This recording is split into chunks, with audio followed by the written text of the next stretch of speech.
السلام علیکم، میرا نام عمر بن عبداللہ ہے۔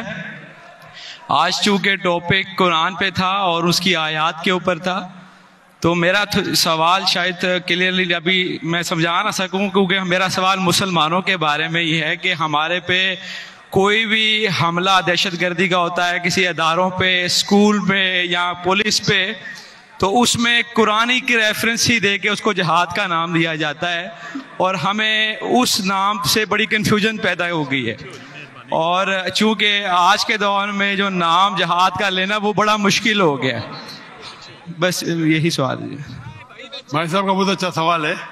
ہم دیکھتے ہیں کہ دہشت گردی کا حملہ ہوتا ہے کوئی اسکول پہ، کئی بے گناہ کا قتل ہوتا ہے، اور کہا جاتا ہے کہ یہ قرآن میں جہاد ہے۔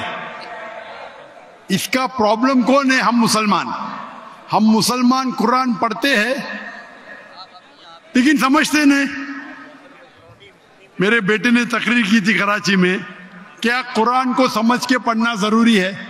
اگر ہم قرآن کو سمجھ کے پڑھیں گے اور قرآن کو سمجھیں گے تو کوئی بھی دہشت گرد آپ کو بیوقوف نہیں بنائے گا۔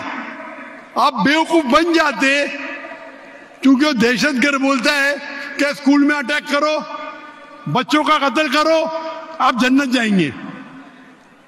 یہ جتنے دہشت گرد ہیں نا، ان کو غیر مسلمان اکثر غیر مسلمان ان کو سپورٹ کرتے، غیر مسلمان سپورٹ کرتے اسلام کو بدنام کرنے کے لیے، ان کو پیسہ دیتے اور قرآن کی آیت کو آؤٹ آف کانٹیکسٹ غلط حوالہ دے کے پیش کرتے۔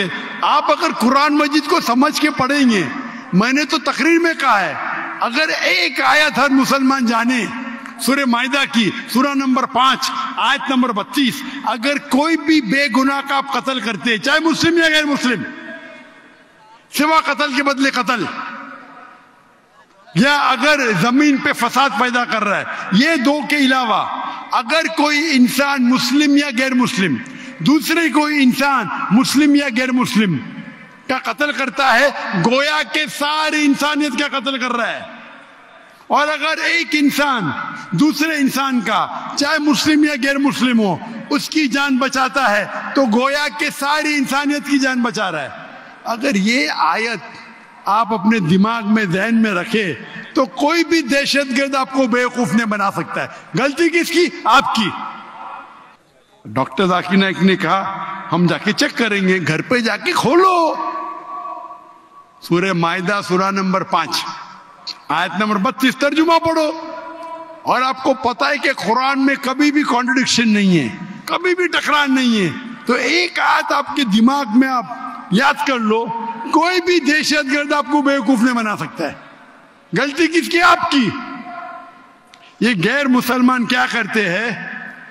کچھ مسلمان کو بھڑکاتے ہیں اور کچھ قرآن کی آیت اور حدیث کو، آیت کو توڑ مروڑ کے پیش کرتے، اور وہ کیا کرتے؟ اپنے نوجوان مسلمان کو بھڑکاتے۔ اس پہ تقریر دی ہے میں نے، اس ٹیررزم اور مسلم مونوپولی، ایک تقریر کی ہے میں نے، دہشت گرد اور جہاد اسلام کے پس منظر میں، دیکھیے آپ، اور ڈیٹیل میں آنسر دیا ہوں میں۔ غلطی ہماری ہے کہ ہم قرآن مجید کو سمجھ کے نہیں پڑھتے۔ قرآن مجید سمجھ کے پڑھیں گے تو کوئی بھی آپ کو بیوقوف نہیں بنائے گا۔